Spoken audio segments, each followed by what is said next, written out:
भारतीय संविधान, भारतीय गणराज्य बनाम मनुस्मृति और हिंदू राष्ट्र लगातार हम सीरीज चला रहे हैं और पर्पस ये है कि इसकी बारीकियों को हम खुद भी समझें और हमारे जो साथी सुनते हैं वो भी समझें।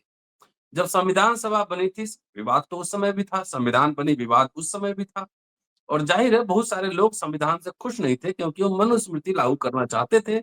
इसलिए अंबेडकर, नेहरू सबका विरोध हुआ, पुतले भी फूके गए। ऑर्गेनाइजर में लेख छपा, कल्याण प्रेस ने, पत्रिका ने एक मुहिम सी चलाई, संविधान के खिलाफ, अंबेडकर के खिलाफ, हीन जाति अंबेडकर।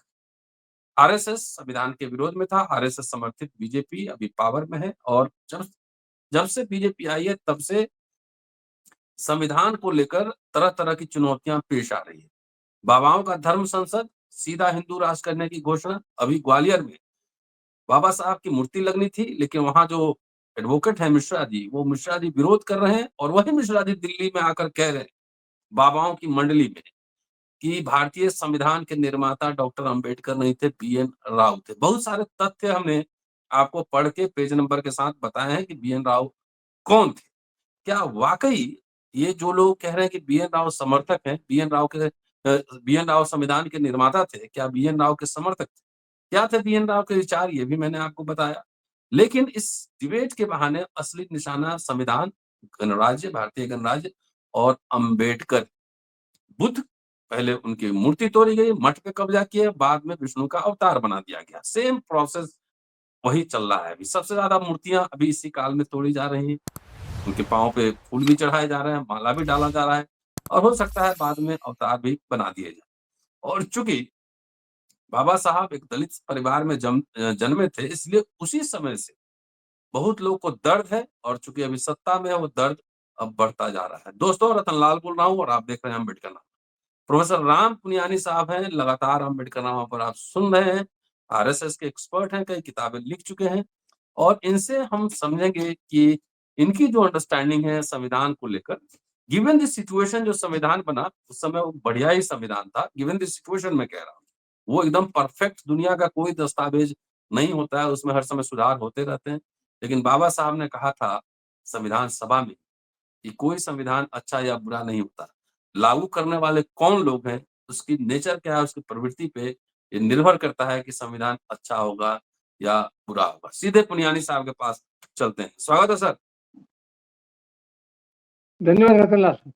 ये आपने जी, एक्चुअली वास्तव में बहुत महत्वपूर्ण विषय को सामने रखा है और मैं आपको बधाई देता हूँ कि आप लगातार इस पर बात कर रहे हैं। और थोड़ी पृष्ठभूमि तो हमारे दर्शकों को होगी ही कि संविधान का विरोध कोई आज से नहीं है।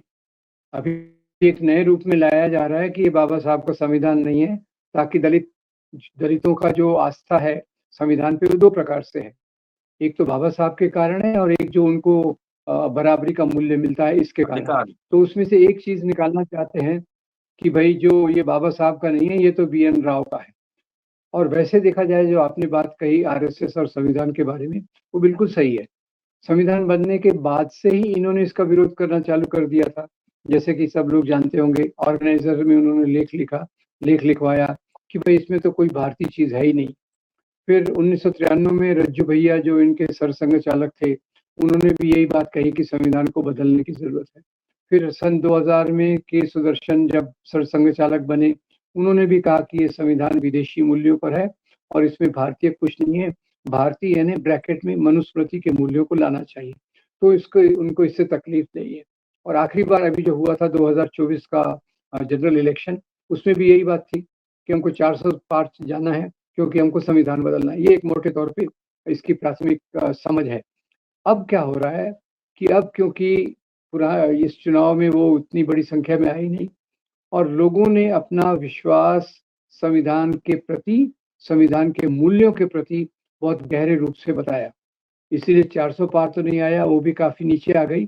और जो राहुल गांधी थे, उन्होंने हाथ में जो संविधान लेकर जगह-जगह उन्होंने भाषण दिए और जिस प्रकार से संविधान के मूल्यों को आज कई सामाजिक कार्यकर्ता लोगों तक ले जाने की कोशिश कर रहे हैं।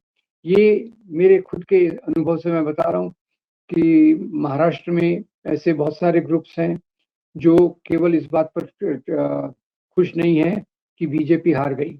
सवाल ये है कि संविधान के मूल्य क्या हैं, ये लोगों को समझना बहुत ज़रूरी है।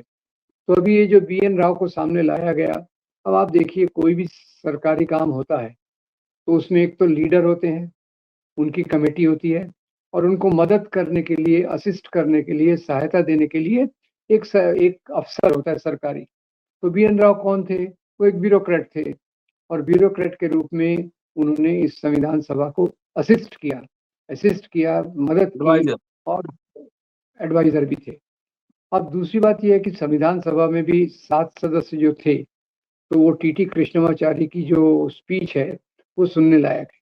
टीटी जी, जी। कृष्णमाचारी ने आखिर में यही कहा, वो जो 7 लोगों की कमेटी थी उसमें से एक तो की मृत्यु हो गई, एक विदेश चले गए, चौथे बीमार थे, 5वें ने ज़्यादा इंटरेस्ट नहीं लिया। तो ले देकर किस पर बोझ आया? बाबा साहब अम्बेडकर पर और उन्होंने ये बोझ को तो खुशी से स्वीकार किया इसके लिए बहुत मेहनत की। अब बीएन राव ने क्या किया? जो बाबा साहब उनको इंस्ट्रक्शंस देते थे, उसके आधार पे मसौदा बनाते थे। यानी दिमाग किसका चल रहा है? बाबा साहब का चल रहा है। वैल्यूज़ किसकी चल रही हैं? बाबा साहब की चल रही हैं। फिर संविधान सभा में उसको डिफेंड कौन कर रहा है? बाबा साहब कर बाबा रहे हैं। साहब। उस पर आक्षेप लगाया जाता है, संविधान में ये गलती है, वो गलती है। उन चीज़ों का जवाब बाबा साहब देते हैं और उसके आधार पे वो जो ड्राफ्ट था, उन्होंने ही बताया हुआ जो राव ने लिख के तैयार किया, उसमें 20 परिवर्तन भी लाए गए। बाबा साहब ने वो डिक्टेट किए। हुँ, तो हुँ। यहाँ फ़र्क करना ज़रूरी है कि बीएन राव इनके साथ जुड़े थे, पर वो बाबा साहब के क्लर्क थे, बाबा साहब के असिस्टेंट थे, एडवाइज़र थे। इससे ज़्यादा उनको इसकी क्रेडिट देना मतलब केवल उनको किसी के भी किसी काम की क्रेडिट दी जा सकती है। जैसे आजकल तो आप देख ही रहे हैं, सभी कामों की क्रेडिट एक ही व्यक्ति को जाती है, डिस्क्रेडिट दूसरों को जाती है। तो किसी को भी क्रेडिट देने में कुछ लगता नहीं है। लोग अपने स्वार्थ के हिसाब से क्रेडिट्स दे देते हैं और ले भी लेते हैं। अब हुँ, ये क्यों उठाया जा रहा है? ताकि एक तरफ से दलितों की जो आस्था है बाबा साहब में और संविधान में, उसको कमज़ोर किया जा सके और इसकी ज़मीन बनाई जा सके कि आने वाले समय में जब संविधान बदलना है, तो लोगों में बताया जाएगा, "अरे भई, आप क्यों तकलीफ़ में हो? अब वैसे ही ये बाबा साहब का नहीं है संविधान, ये तो राव का है, हो जाने दो बदलना।" ये उनकी मेरे ख़्याल से उनकी योजना है, जिसके तहत वो कोई साधु महंत वगैरह जो रहते हैं, ज़्यादातर तो आरएसएस के विचारों के ही रहते हैं, उसमें कोई विचार बात नहीं है। कभी कई महंतों को छोड़ दिया उन्होंने, ये बताने के लिए कि संविधान के वास्तविक निर्माता तो बीएन राव थे, अम्बेडकर तो केवल नाम के लिए थे।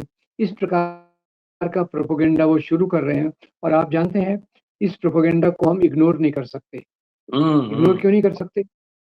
इग्नोर क्यों नहीं कर सकते? क्योंकि ये जो भी चीज़ करना चाहते हैं, ऐसे धीरे से शुरू करते हैं। कोई एक व्यक्ति बयान दे देगा, दूसरा व्यक्ति बयान दे देगा। जब देखा कि हुँ, इसका हुँ। विरोध ज़्यादा नहीं हो रहा, तो फिर 100 व्यक्ति वही बयान दे लेंगे और उसको एक वो सामाजिक चेतना में प्रस्थापित करने की कोशिश करते हैं। जी, तो मैं आपको जो धन्यवाद दे रहा था, इसी के लिए दे रहा था कि ये चीज़ जो है इसको हमको मामूली तरीके से नहीं लेना चाहिए, जो एक बाबा और जी। दूसरे लोगों का अभी चल रहा है कि बीएन राव का संविधान है। इसको हमको सीरियसली लेकर इसको इसकी जो सच्चाई है, हमको कोई गलत बात तो बोलना नहीं है। हमको तो कोई केवल वही बात बोलना है, जो ऐतिहासिक प्रक्रिया है और उसमें ये भी याद रखिए कि बाबा साहब को जो इसकी अध्यक्षता दी गई थी ड्राफ्टिंग कमेटी की, उसका सबसे बड़ा प्रस्ताव तो महात्मा गांधी की तरफ से आया। और बाबा साहब को पूरी बैकिंग जिन्होंने दी, वो जवाहरलाल नेहरू थे। क्योंकि एक बात भले ही दोनों अलग-अलग पार्टीज़ में थे और बहुत सारी चीज़ों में उनके अलग-अलग विचार रहे होंगे, पर मुझे लगता है कि बाबा साहब से सबसे करीबी विचार रखने वाले जवाहरलाल नेहरू ही थे। और वो नेहरू। जवाहरलाल हुँ, नेहरू बाबा साहब के पीछे एक चट्टान की तरह खड़े रहे कि यू गो अहेड, आप काम कीजिए, मैं हूँ। तो अभी एक तरफ तो वो नेहरू को भी बदनाम करते हैं और दूसरी तरफ अभी बाबा साहब से वो क्रेडिट छीनने की कोशिश कर रहे हैं, जो पूरी तौर से 100% रूप से बाबा साहब की है कि वो भारतीय संविधान के निर्माता हैं। उनके ही विचार को दूसरे रूप से रखने वाले असिस्टेंट होंगे, सहायक होंगे, एडवाइज़र होंगे, और जो मूल रूप से भावना संविधान की है, वो बाबा साहब के विचारों को 100% अ, प्रतिबिंबित करती है। सर एक सवाल है, जो आजकल बोल जी, रहे हैं कि बी.एन. राव निर्माता हैं, और उनके नाम पे बी.एन. राव के नाम पर मनुस्मृति और हिंदू राष्ट्र की बात कर रहे हैं। लेकिन शायद बी.एन. राव को उन्होंने पढ़ा भी नहीं होगा ठीक से, कि BN. Rao hmm, was a modern man, ICS officer थे और वो जेंडर इक्वालिटी में ही बिलीव करते थे, इंटर कास्ट जी, मैरिज में ही बिलीव करते थे, और उन्होंने जो भी जी, कच्चा ड्राफ्ट मसौदा दिया होगा, उसमें कहीं भी उनकी शादी इवन हिंदू रीति से नहीं हुई थी, और जो ड्राफ्ट दिया हो उसमें कहीं भी मनुस्मृति और हिंदू राष्ट्र की बात नहीं है। तो ये क्या जी। लीला है? ये एक तरह का कॉन्स्पिरेसी है कि सिर्फ़ वो ब्राह्मण है इसलिए ब्राह्मण का नाम लेकर और उनके विचार भी उनको उलट दिया जाए। जी। देखिए इसमें इसमें जो आरएसएस का तंत्र है, वो बहुत माहिर है। अब बीएन जी। राव को भी दिखाएँगे, तो केवल एक ब्राह्मण के रूप में दिखाएँगे। वो इस रूप में नहीं, एक्चुअली ये उनका एक, क्योंकि उनकी प्रचारकों की और स्वयंसेवकों की संख्या लाखों में जाती है, तो वो ट्रिक जिसको कहते हैं, एक अपनी जादूगरी दिखा के एक झूठी बात को सच बना के प्रस्तुत करना, या फिर कोई हुँ, सच भी है, तो उसका वो हिस्सा बताना जो उनको सूटेबल है। अब ये दूसरा देखिए, इन्होंने ये चीज़ दलित आंदोलन से भी करने की कोशिश की है, ओबीसी आंदोलन में भी ये करने की कोशिश की है। तो इनके हुँ, तरीके जो हैं, उसमें बहुत सारी स्ट्रैटेजीज़ आती हैं, और हुँ, उसमें अम्बेडकर जी को भी विष्णु का अवतार बताने का भी जो इनका चाल है, हुँ, हुँ। वो भी उसी में आता है। तो उनको एक प्रकार से दिखावे के लिए आदर करना, और अंदर से उनके मूल्यों को पूरी तरह से समाप्त करना, ये उनकी राजनीति में दिखता है, विचारधारा में दिखता है, और वो इतने शूर जिसको कहते हैं, कि वो बहुत सारी स्ट्रैटेजीज़ को, बहुत सारे तरीकों को एक साथ लागू कर सकते हैं। एक तरफ हाथ चढ़ाने की बात करेंगे, दूसरी तरफ उनके विचारों को वो पूरा नकारात्मक तरीके से भी लेंगे। इनमें उ उनको काफ़ी महारत हासिल है। जैसे महात्मा गांधी के साथ भी वही कर रहे हैं। विदेशों में जाते हैं, तो गांधी और बुद्ध का नाम लेते हैं, और यहाँ उनके कितने फॉलोअर्स आज गांधी को कितनी आलोचना करते हैं, बहुत निंदा करते हैं, इसका कोई लिमिट नहीं है। और गौतम बुद्ध के बारे में तो सावरकर से लेकर, तो मुझे याद है आखिर में आडवाणी जी जो थे, खैर लोग तो अभी भूल गए होंगे आडवाणी जी क्या बोलते थे, पर आडवाणी जी ने जब बुद्ध का 2005वां साल था, तो आडवाणी ने कहा, बुद्ध ने नया क्या कहा? जो उन्होंने कहा वो तो पहले से वेदों में है। तो ये मुझे उनका एक ओरल बयान याद है, क्योंकि उस समय मैं भी इसको थोड़ा फ़ॉलो कर रहा था। तो इनके तरीके तो बहुत सारे हैं, अलग-अलग लिखा, पर हमें जो इसके बारे में प्रबुद्ध हैं, जानते हैं कि हमें केवल नाम से नहीं लेना-देना, हमें मूल्यों से लेना-देना है, और मूल्यों के कारण जो नाम आते हैं, उनका स्वागत करना है। और इसलिए आपने बहुत अच्छी बात बताई कि बीएन राव भी कोई उस प्रकार के ब्राह्मणवादी नहीं थे, ब्राह्मण थे। अब ये भी एक फ़र्क हुँ, है, ब्राह्मण होना और ब्राह्मणवादी होना ये 2 अलग चीज़ें हैं। बाबा साहब के आस-पास भी कई ब्राह्मण थे, जो ब्राह्मणवादी नहीं थे। हुँ, तो हुँ, सवाल ये हुँ। विचारों का होता है। पर बीजेपी उस ये आरएसएस बीजेपी उसका भी फ़ायदा लेके उनको एक ब्राह्मण के रूप में बताकर, उसके पीछे उनकी आड़ में मनुस्मृति और दूसरे विचारों को सामने रखने की कोशिश कर सकते हैं। सर मुझे लगता है कि जो प्रोसेस बुद्धा के साथ हुई, क्या उसी जी। प्रोसेस में लंबे दौर में अम्बेडकर को ले जाने की कोशिश? अब देखिए इसका बहुत कुछ तो हम लोगों पे निर्भर करता है, कि हुँ, ये तो वही कोशिश करेंगे कि बाबा साहब की मूर्ति को बड़ी जगह दो, और बाबा साहब के विचारों को दबा दो। हुँ, पर ये हमारा और आपका काम है, सबका काम है कि हम इस प्रक्रिया को ना होने दें। आज हुँ, इसकी ज़रूरत केवल सैद्धांतिक तौर पे तो है ही, सामाजिक तौर पे अगर हमें एक बेहतर समाज बनाना है, लोकतंत्र को वास्तविक में मजबूत करना है, और समाज के दबे-कुचले तबकों को ऊपर ले आना है, तो उसके सिवा कोई रास्ता नहीं है। इनकी तो कोशिश वही रहेगी पर ये कोशिश हमारी होनी चाहिए कि हम वो न होने दें, जो वो अम्बेडकर के साथ करना चाहते हैं। और उसके लिए हमारे पास जितने भी साधन हैं, जितने भी आंदोलन हैं, वो करना चाहिए। और मैं आपके साथ एक शेयर करना चाहता हूँ, ख़ास तौर से महाराष्ट्र में मैं कुछ संगठनों से जुड़ा हुआ हूँ, जो आज यही बात कर रहे हैं कि संविधान में बाबा साहब का संविधान तो है, पर ये देखिए कि उसके मूल्य क्या हैं और ये मूल्य कैसे आरएसएस के मूल्यों के विरोधाभासी है। तो मैं उसको एक्चुअली शॉर्ट में समराइज़ करता हूँ कि बाबा साहब ने मनुस्मृति जलाई, ये मनुस्मृति का गुणगान करते हैं। बाबा साहब ने संविधान बनाया, ये संविधान का विरोध करते हैं। ये एक कंट्रास्ट ऐसा मैं दिखाता हूँ जनरली जहाँ भी मुझे बोलने का मौका मिलता है कि तो इसलिए हमको बाबा साहब को भी ज़िंदा रखना है और बाबा साहब के विचारों को और भी मज़बूती से उसके चारों तरफ संघर्ष करना है, ताकि ये बाबा साहब का वो हाल ना करें, जो इन्होंने बौद्ध भगवान गौतम बुद्ध के साथ किया। एक सवाल और सर, जी। 24 का चुनाव पूरा संविधान के ऊपर लड़ा गया और जी, देश भर में संविधान सुरक्षा सम्मेलन, संविधान सम्मान सम्मेलन ये सब चल रहा है।